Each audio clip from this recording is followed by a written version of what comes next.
ठाकुर जी एक दिन खेल रहे सब सखान के संग, और खेलते खेलते इतने में श्रीदामा भागन लगो। ठाकुर जी बोले, ए श्रीदामा कहां को जा रहे है? श्रीदामा बोलो, लाला ससुराल जा रहा हूं अपनी। ठाकुर जी बोले, नंदगाम सुनो, बरसानो सुनो, वृंदावन सुनो, गोकुल सुनो, जे ससुराल कौन सा गांव है भैया? श्रीदामा हंस के बोलो, लाला ससुराल गांव को नाम ना है। तो बोले, फिर कहा है ससुराल?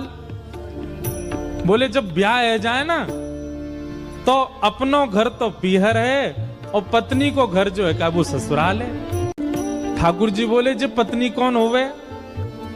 बोले, लाला जैसे नंद बाबा की तेरी मैया यशोदा पत्नी है, ऐसे ही मेरा ब्याह है रो, मैं पत्नी लेवे जा रहा हूं, तो पत्नी के घर को ससुराल के में। ठाकुर जी गए श्रीदामा के पास, ओए श्रीदामा मेरो ससुराल कौन सा है? मेरे ससुराल को नाम बता। श्रीदाम बोलो, मुंह का पता तेरा ससुराल कौन सा? तेरी बहू जहां की होगी वो तेरा ससुराल। बोले, मेरी बहू कहां है? श्रीदामा बोलो, लाला मुझे मत पूछे, मैया तो जाके पूछ।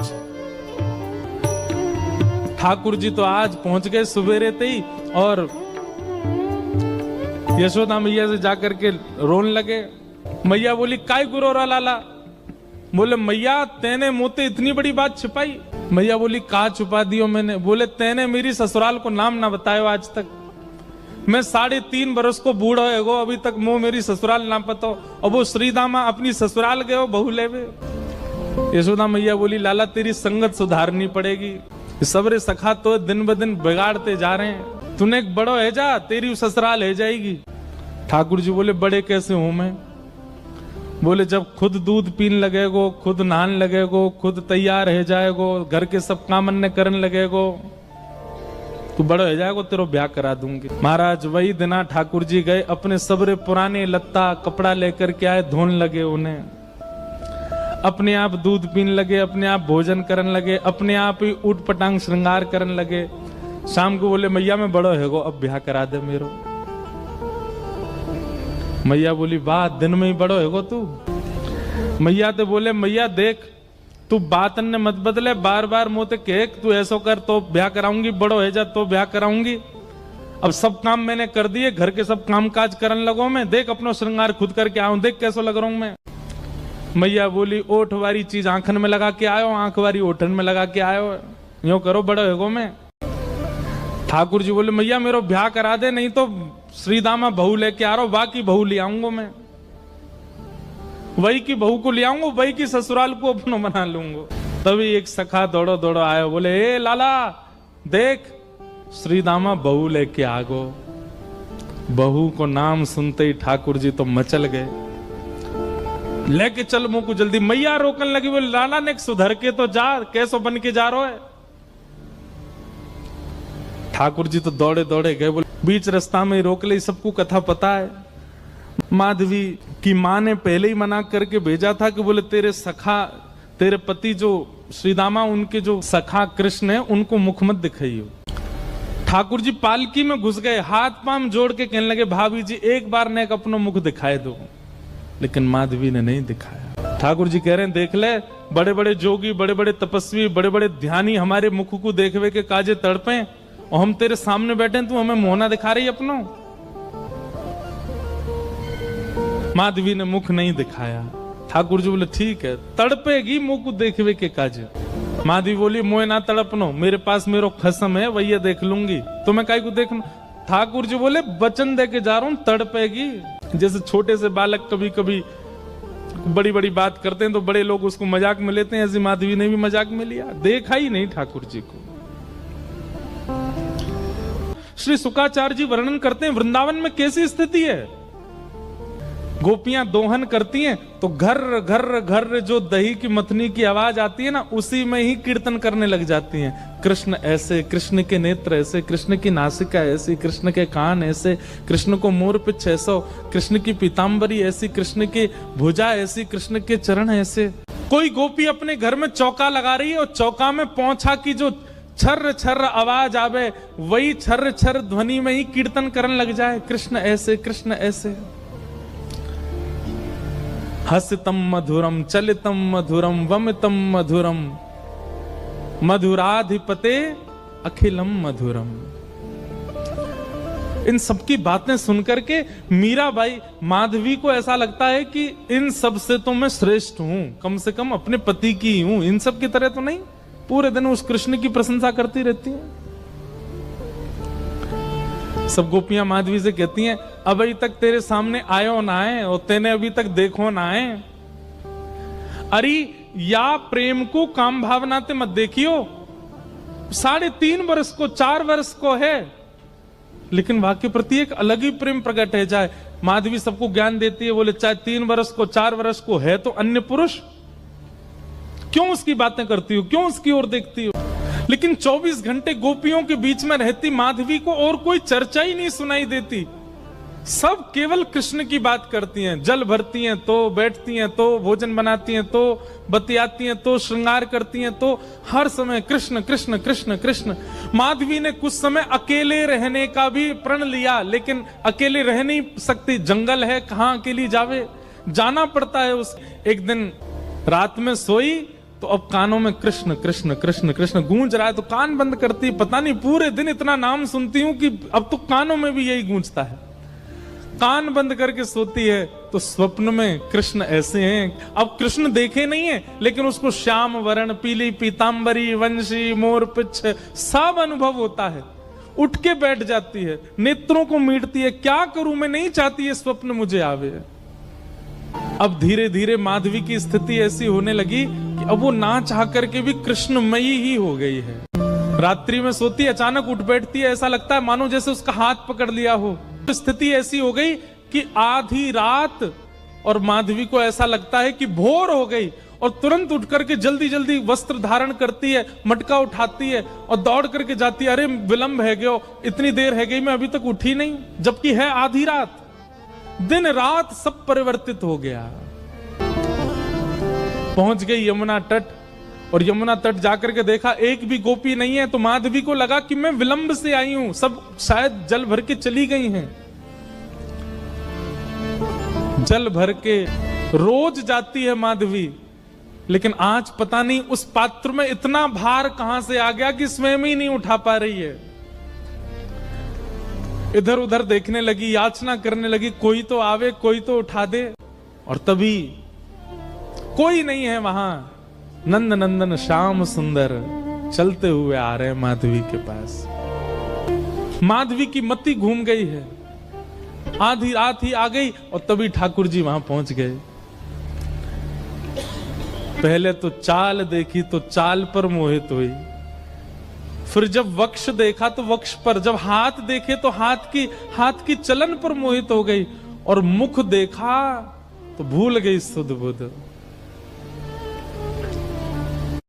ठाकुर जी आए और आकर के मंद मुस्काए के बोले, हेरी गोपी, उचाए ना पा रही, चल ले मैंने एक हाथ लगा दूं, उचाले याकू।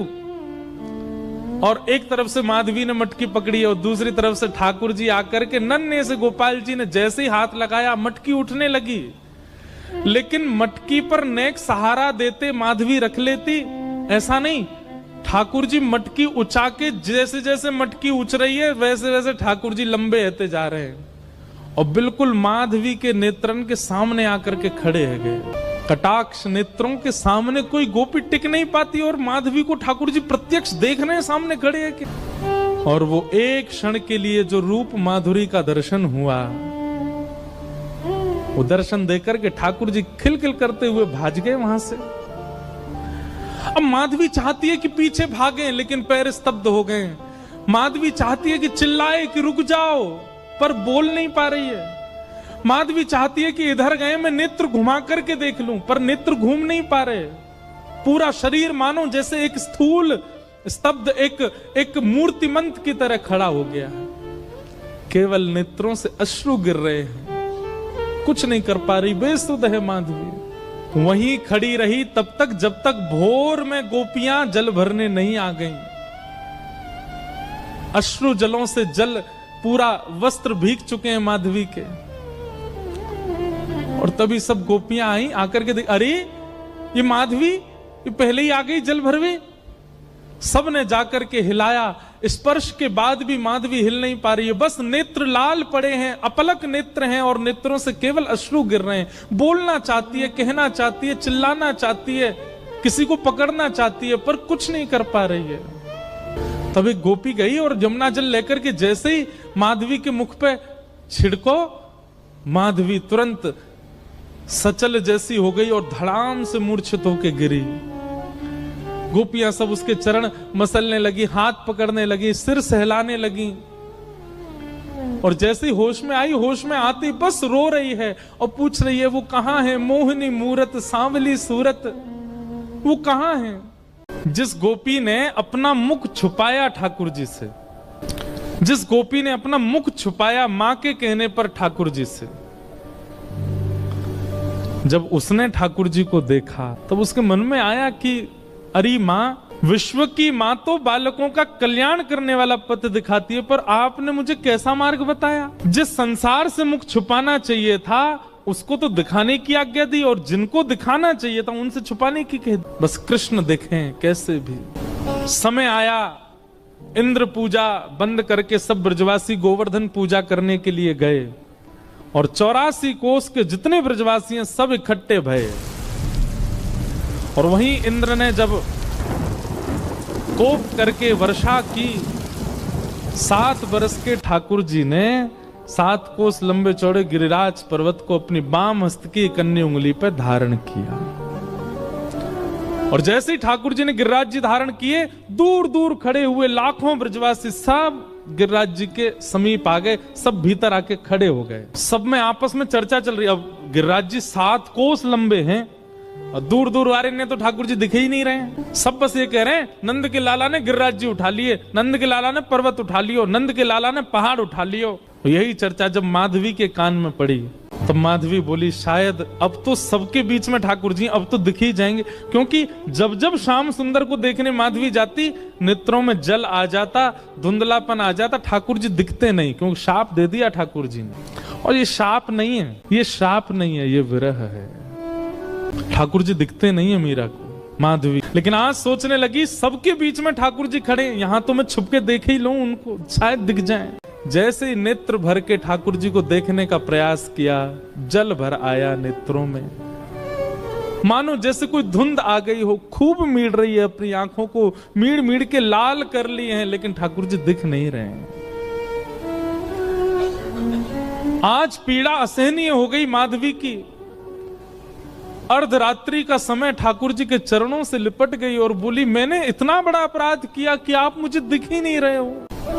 हे श्याम सुंदर, अब पीड़ा मत दो, अब दिख जाइए, एक क्षण दिख जाइए, आप दिखें और मैं प्राण त्यागूं, बस मुझे और कुछ नहीं चाहिए। ठाकुर जी बोले माधवी तेने मुझको अपना रूप नहीं दिखायो। माधवी बोली देख लो, मैं सामने खड़ी हूं, अब देख लो मेरे नेत्र, मेरे मुखमंडल को देख लो, जैसे चाहो देख लो, पर मेरे ऊपर तो ये जो दोष है ये हटाओ, मुंह को देखन दो आपको। ठाकुर जी बोले अब तो माधवी ये पीड़ा तुमको ने सहनी पड़ेगी, क्योंकि वस्तु का मूल्य तब चित्त में ज्यादा बढ़ता है जब वह वस्तु समीप हो पर मिले ना। और प्रेम लक्षणा भक्ति में जितना विरह होगा, जितनी व्याकुलता होगी, जितनी तड़प होगी, उतना वह प्रेम पुलकित होगा, उतना वह प्रेम लक्षणा भक्ति का इत्र महकेगा और दूसरों को महकाएगा।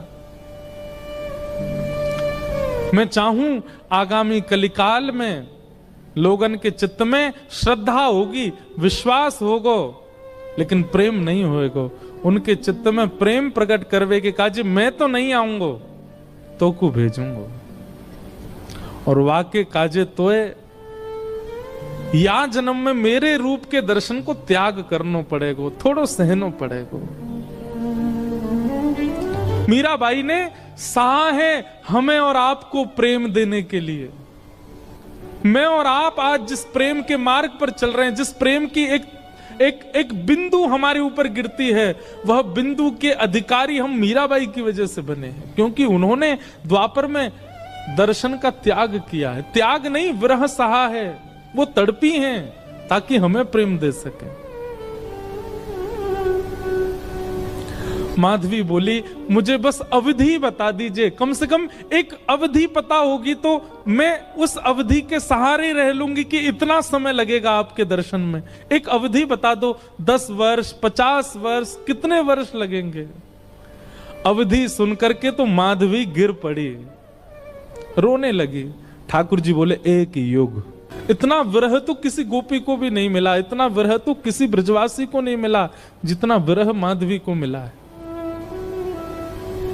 एक युग का विरह। और एक वैष्णव का स्वरूप नहीं है आत्म दाह करना, चाहे तो त्याग दे शरीर, लेकिन नहीं।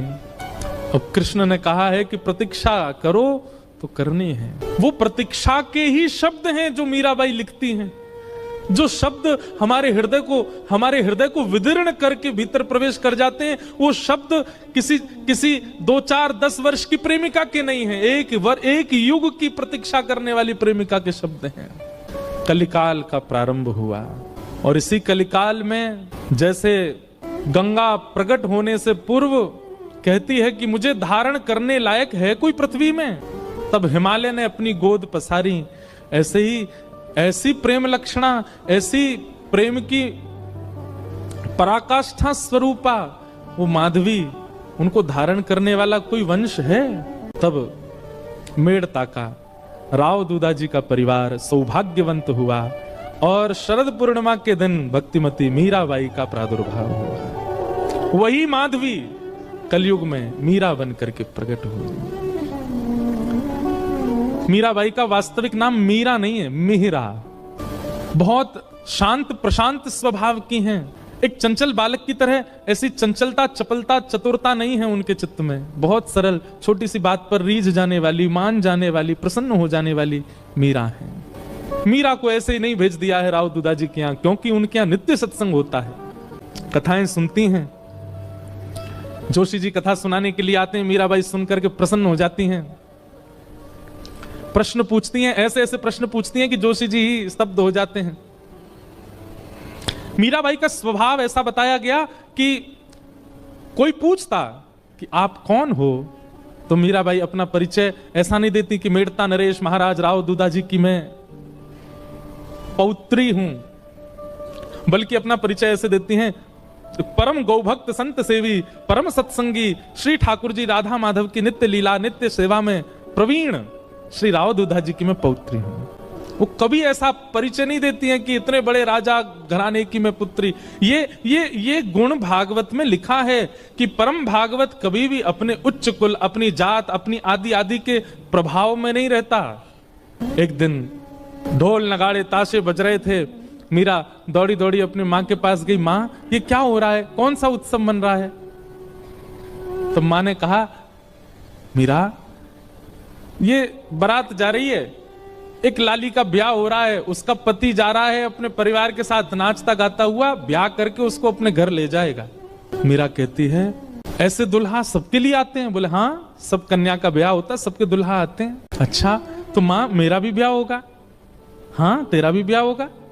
जैसे तेरे बापूसा हैं ऐसे ही तू भी ब्याह करेगी और फिर तेरे बालक भी उनको बापू बोलेंगे, तू उनकी माँ होगी, तेरा भी ब्याह होगा।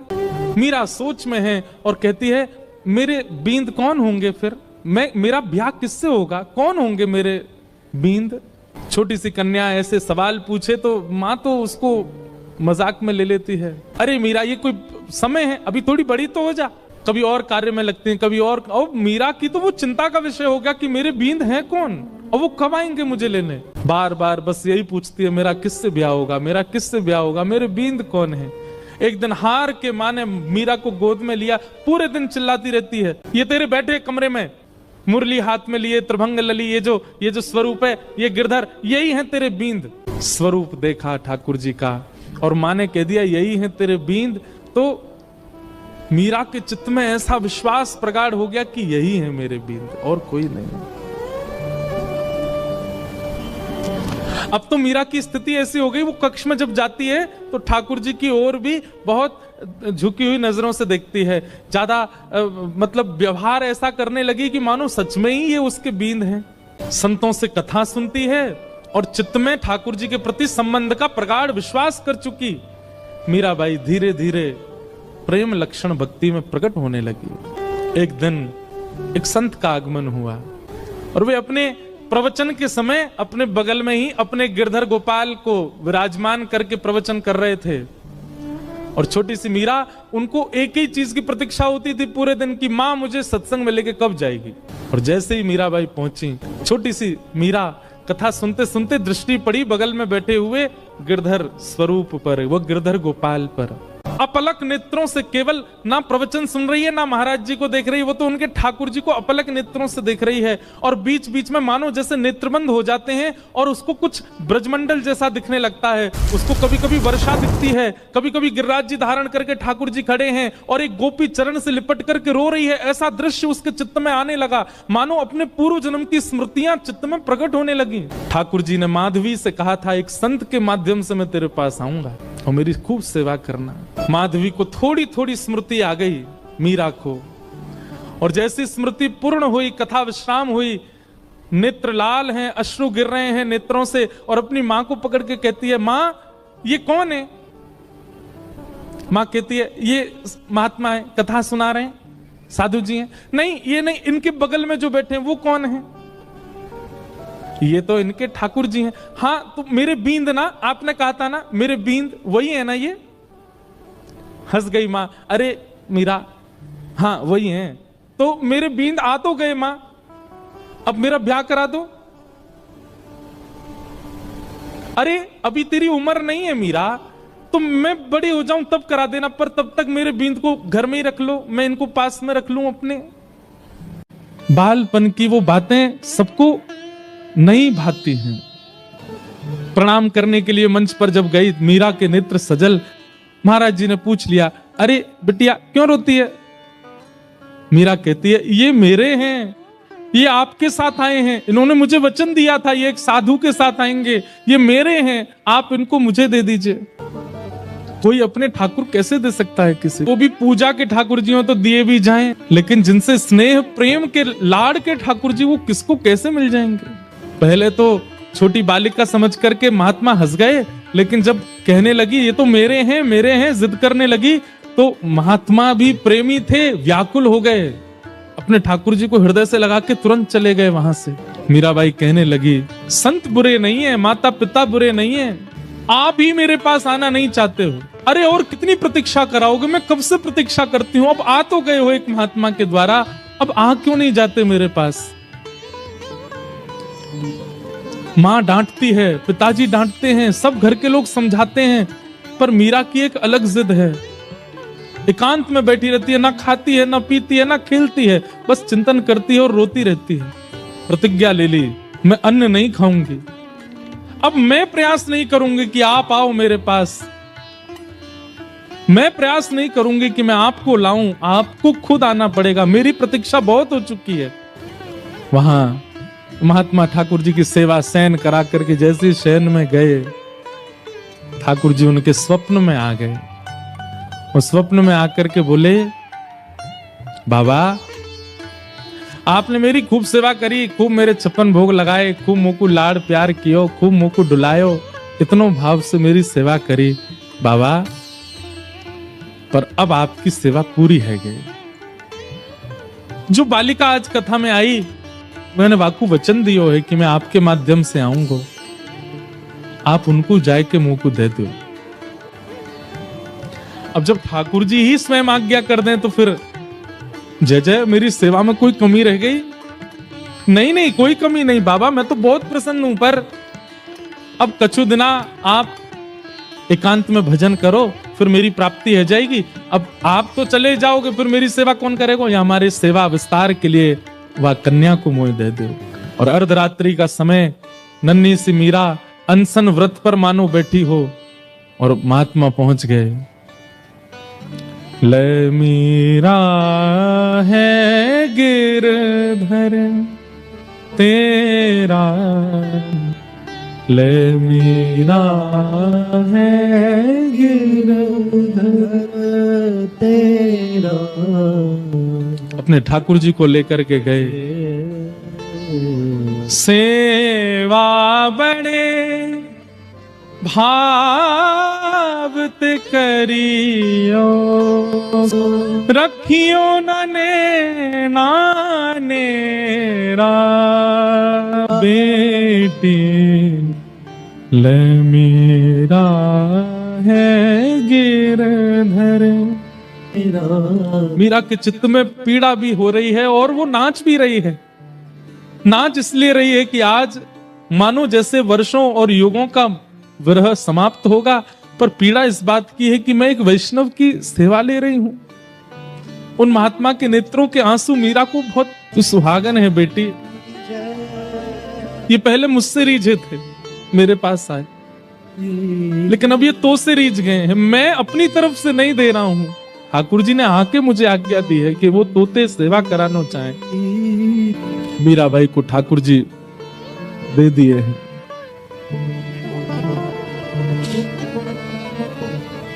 चले गए महात्मा। ये ठाकुर जी का नियम है बंधु, एक को संयोग देते हैं तो जिसको संयोग दे रहे हैं मानो किसी को वियोग देके आए, और जिसको संयोग दिया है वो तैयार रहे, एक दिन वियोग मिलेगा। बस आनंद में रहती है, प्रसन्न रहती है, झूमती रहती है, मानो अब इससे बड़ा सुख उनके जीवन में और कुछ नहीं है, आनंद है। और तभी एक अवस्था हो गई मीराबाई की, प्रेम तो चित्त में खूब है, परंतु एक संकट का एक मानो बादल मंडरा रहा था मीराबाई के ऊपर। क्यों? अब पिता, घर के सब बड़े सदस्य और राव दूदाजी तो पधार चुके हैं। मीरा बहुत रोई जब दादाजी गए, क्योंकि वही थे जो भक्ति मार्ग में लेके आए मीरा को। संकट इस बात का है कि अब सब चर्चा करते हैं कि मीरा का ब्याह करो। एक दिन मीरा अपनी मां से लड़ने लगी, मां आप मेरा किससे ब्याह कर रही हैं? अरे मेवाड़ के राजा, मेवाड़ के राजकुमार राजा भोज, तुम जानती हो उनका पराक्रम, तुम जानती हो उनका बल, तुम जानती हो उनका ऐश्वर्य। अपनी मां से मीरा कहती है, तो फिर ये कौन है जिनको बचपन में आपने मेरा बींद बताया था? अरे बालापन की बात है, बचपन में ऐसी तू जिद कर रही थी इसलिए बोला। बोले मां आपने तो ऐसे ही बोल दिया, परंतु मैं तो चित्त में घर करके बैठी हूं कि यही मेरे बींद हैं और मेरा स्वभाव व्यवहार सब कुछ वैसा ही है। आप अपनी बात से कैसे मुकर सकती हैं मां? चुपचाप तैयार हो जा, तुझे देखने वाले आ रहे हैं। कौन समझे विरह वेदना। मीराबाई बैठी है अपने ठाकुर के सामने, मंदिर में ही बैठी है, कुछ विशेष श्रृंगार नहीं किया है। तभी भोजराज और पूरा परिवार सब आए, इच्छा प्रकट की कि एकांत में मीरा से बात करना चाहते हैं। मीराबाई बोली, मेरे लिए तो एकांत मेरे ठाकुर जी का स्थान है, जो बात करनी यहीं बैठ के कर लो। सब चर्चा हुई, मीराबाई ने स्पष्ट कर दिया, एक पत्नी जो धर्म का निर्वहन करती है, अगर वो अक्षा आप मुझसे रखते हैं और मुझसे ब्याह करना चाहते हैं, तो मैं पहले ही आपको स्पष्ट कर दूं कि मैं उन सब धर्म के निर्वहन में बिल्कुल अपूर्ण हूं। आप अपने परिवार में सबसे कह दीजिए मैं उस योग्य हूं नहीं, वो तो मेरे परिवार वाले चाहते हैं, इसलिए मैं आपसे चर्चा कर रही हूं। नहीं तो एक स्त्री का जो धर्म होता है पति के प्रति, ससुराल के प्रति, उन सबको, मैं तो अपने घर के प्रति कोई धर्म नहीं निभा पाती एक पुत्री का, इसलिए मैं आपसे पहले ही स्पष्ट कर देती हूं कि एक पत्नी का धर्म मैं नहीं निभा पाऊंगी। भोजराज का उत्तर सुनने लायक है। बंधुओं, मीराबाई का जिनसे ब्याह हुआ वो अत्यंत कुलीन भाव के, उन्होंने कहा मुझे मंजूर है, मैं भी नहीं आपसे अपेक्षा रखता हूं कि आप पत्नी धर्म का निर्वहन मुझसे करें। आपकी सुबह से अभी तक की गतिविधियां देख करके, आपके विचार भाव और आपके हृदय की स्थिति देख करके मैं जान चुका हूं कि आप सामान्य धर्म में नहीं हैं, परंतु अब मेरी इच्छा और ज्यादा आपसे विवाह करने की इसलिए है कि मैं आपसे पत्नी धर्म का निर्वहन नहीं करवाना चाहता। मैं चाहता हूं हमारी मेवाड़ की भूमि में राजा तो बहुत आते हैं, मेवाड़ की भूमि में बड़े बड़े महापुरुष आते हैं, बड़े बड़े योद्धा आते हैं, पर मेवाड़ की भूमि पर अभी तक किसी भक्त के चरण नहीं पड़े। यदि आप मुझसे विवाह करें और हमारी मेवाड़ की भूमि को अपने चरणों से और श्री गिरधर लाल जी के स्थापन से पवित्र कर दें, तो ये हमारे लिए बड़े सौभाग्य की बात होगी। मैं इस चर्चा को गुप्त रखूंगा, किसी के सन्मुख नहीं कहूंगा। ये मेरी और आपकी चर्चा है, सबको बताने के लिए विवाह का एक अभिनय होगा, परंतु मैं चाहता हूं कि आपके चरण हमारी मेवाड़ को पवित्र करें। बाकी जैसी आपकी इच्छा होगी, मेरी उसमें कोई अतिशयोक्ति नहीं होगी। और ऐसा कहकर के भोजराज चले गए। मीराबाई ने कोई उत्तर नहीं दिया। लेकिन प्राचीन भारत में कहां पूछा जाता है, सबने पक्का कर दिया ब्याह। मीराबाई एक संत से जाके कहती है कि कभी अगर हृदय में बहुत वेदना होती हो और अपने प्रियतम को बतानी हो तो उसके लिए कोई उपाय है? तब एक संत ने कहा, तुम पत्र लिखा करो और वृंदावन जाने वाले किसी व्यक्ति के हाथ वो पत्र भेज दिया करो। मीराबाई आज पत्र लिखने के लिए बैठी है और पूरे कक्ष में केवल खाली पत्र पड़े हैं, लिख नहीं पा रही है। बार बार एक एक पन्ना फाड़ती है, फिर कुछ लिखती है और लिख करके फिर उसको फेंक देती, फिर दोबारा लिखती है, फिर फेंक देती, फिर लिखती है। किसी ने आकर के कहा, मीरा ये क्या करती है तू? इतने पत्र पड़े, ये सब क्या है? पत्तियां मैं कैसे लिखूं, लिखी ही न जाए। क्यों? कलम धरत मेरो कर कांपत है। मीराबाई कहती है, मैं लिखने के लिए बैठती हूं, पहले तो शब्द याद नहीं आते और जैसे तैसे अपनी स्थिति। बंधुओं, एक बात याद रखिएगा, विरह की स्थिति शब्द बयां नहीं कर सकते। वो शब्द नहीं बता सकते कि आपकी स्थिति कैसी है। आप कितना भी प्रयास कीजिए बोलने का, बताने का, नहीं बता पाओगे, क्योंकि विरह प्रेम शब्द की इतनी क्षमता नहीं कि वो आपका विरह प्रेम प्रकट कर सके। लेकिन मीराबाई कहती है, जैसे तैसे मैं लिखने का प्रयास भी करती हूं। कलम धरत मेरो कर कांपत है, और जैसे तैसे लिख भी देती हूं, इतने नेत्रों से अश्रु गिरते हैं कि जो लिखा सब बह जाता है। पत्तियां मैं कैसे लिखूं, लिखी ही न जाए। घड़ी आई विवाह की, पूरा मेड़ता सजा है, परंतु होने वाली दुल्हन, उसके मुख पर बिल्कुल प्रसन्नता नहीं। मीराबाई ठाकुर जी के सामने बैठकर के केवल इतनी प्रार्थना करती है, मैं देह और आत्मा को अलग मानती हूं। मैं जानती हूं देह की क्रिया आप स्वीकार नहीं करते।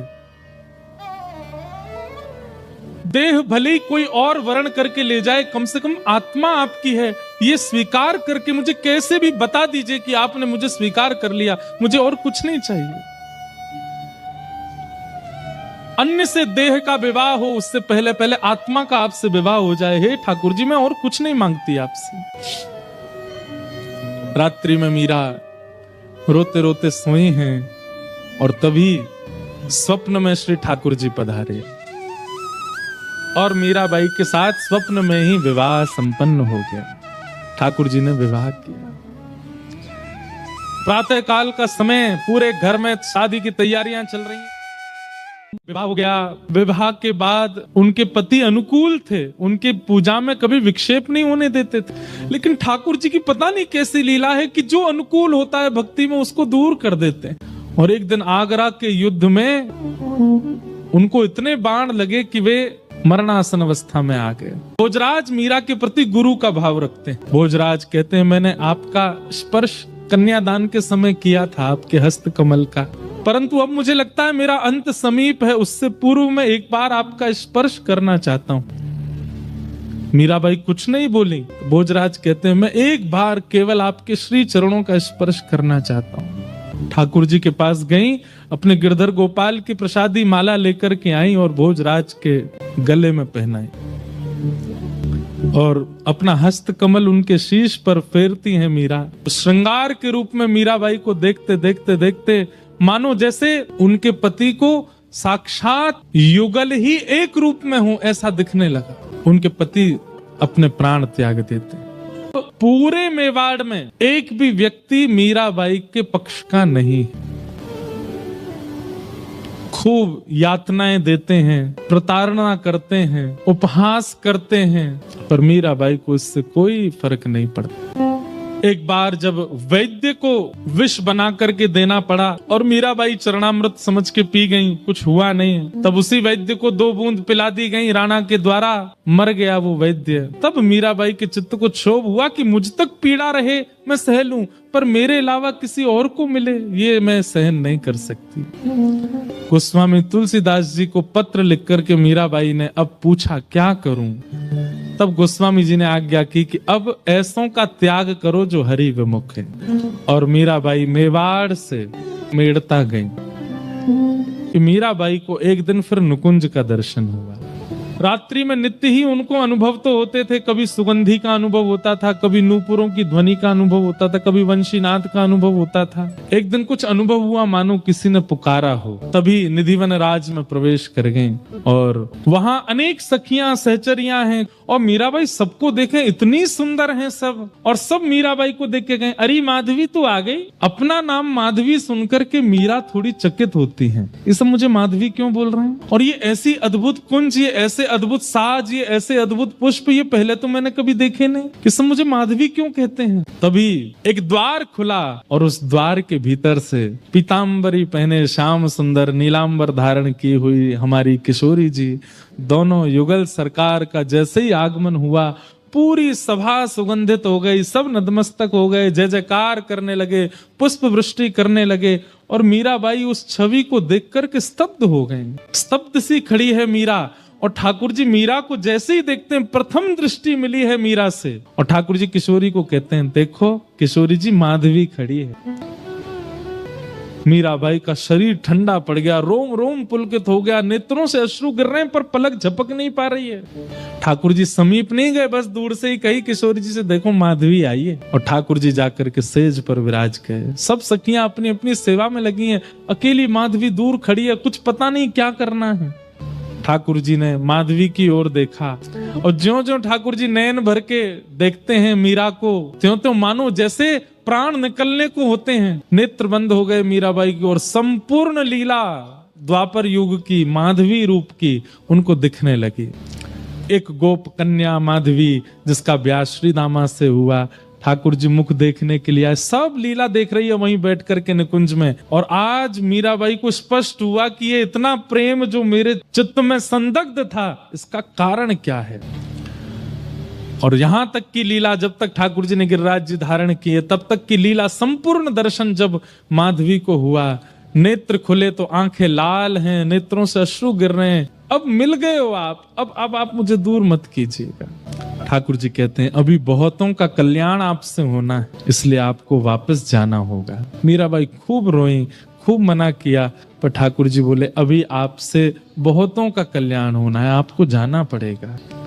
और निकुंज में जाके सब दर्शन करके मीराबाई वापस आई। यहाँ मेवाड़ में अकाल पड़ गया, पूरे मेवाड़ में भूख लगी। खूब प्रयास किए राणा ने, लेकिन पता नहीं चला कि भाई इसका कारण क्या है। तब एक साधु ने जाकर के कहा ये वैष्णव अपराध लगा है मेवाड़ को, भक्तिमती मीरा का इतना अपमान किया है तुम लोगों ने, इसलिए तुम्हारे राज्य की ये दशा हो रही है। इसको सुधारना चाहते हो तो एक ही उपाय है, पुनः मीराबाई के चरण मेवाड़ आएंगे तो ही मेवाड़ समृद्ध होगा।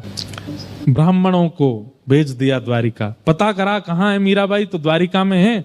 तो वहां पर ब्राह्मणों को भेज दिया, बड़े बड़े श्रेष्ठ जनों को भेज दिया, जाओ याचना करके हाथ जोड़ करके जैसे कहेंगी मीराबाई वैसी हम सेवा करेंगे, उनको मेवाड़ ले आओ वापस। मीराबाई स्नान किया, कहाँ से पधारे, तो सब मेवाड़ी भाषा में बात करने लगे। तो मीराबाई समझ गई मैं क्या सेवा करूं। बोले हम आपको ले जाने आए हैं। बोले कहाँ? बोले मेवाड़। मेवाड़ का नाम सुनते ही नेत्र बंद हो गए, सब घूमने लगा मीराबाई के चित्त में। घबरा गई मीराबाई, नेत्र सजल हो गए। मैं हाथ जोड़ती, अब मैं थक चुकी हूँ, अब मैं हार जाऊंगी, अब ये मत कीजिए। बोले आपको अपनी चिंता है, मेवाड़ की चिंता नहीं है? मीराबाई मानो क्रोध में बोल पड़ी हूँ, हाँ अब मुझे मेरी चिंता है, अब तक नहीं थी पर अब है, अब नहीं जाऊंगी। मैं ठाकुर जी से प्रार्थना कर दूंगी, मैं खूब संतों से निवेदन कर दूंगी, सब मेवाड़ जाएं, पर मैं अब वापस नहीं जाऊंगी। राणा ने कहा था यदि मीराबाई ना माने तो अनशन व्रत पे बैठ जाना, मृत्यु पर्यंत कैसे भी आना पड़े मीरा। ब्राह्मण बोले अगर आप वापस मेवाड़ नहीं जाएंगी तो हम मृत्यु पर्यंत प्राण त्याग देंगे, अनशन व्रत करेंगे, अन्न नहीं खाएंगे। मीराबाई चरणों में गिर गई, मैं आपसे प्रार्थना करती हूँ मेरी स्थिति भी समझिए, मेरी स्थिति मनस्थिति अब वापस जाने की नहीं है, आप मेरी बात भी तो मानिए। घोर संकट आ गया मीराबाई के पास, एक तरफ तो वापस मेवाड़ जाने की स्थिति, दूसरी तरफ अब मिलन कुछ दूर ही है। किसी ने जाकर के मीराबाई को कहा कि भाई साहब जल्दी चलिए, समुद्र के तट पर अन्न जल त्याग करके ब्राह्मण 3 दिन से बैठे और धीमे धीमे उनको मूर्छा आ रही है, कहीं ये ब्रह्म हत्या का कलंक द्वारिका को ना लग जाए। अब तो द्वारिका के लोग याचना करने लगे और मीराबाई को इस दृष्टि से देखने लगे कि ये चली जाए यहाँ से, ये जाएंगी तो हमारी द्वारिका ब्राह्मणों के अंत से बच जाएगी। मीराबाई गई, प्रसाद बना करके लेकर के गई और उन ब्राह्मणों के सन्मुख पधराया। प्रसाद देख करके ब्राह्मण प्रसन्न हो गए, बोले अच्छा आप राजी हो गई चलने को, इसीलिए प्रसाद लाई हूं।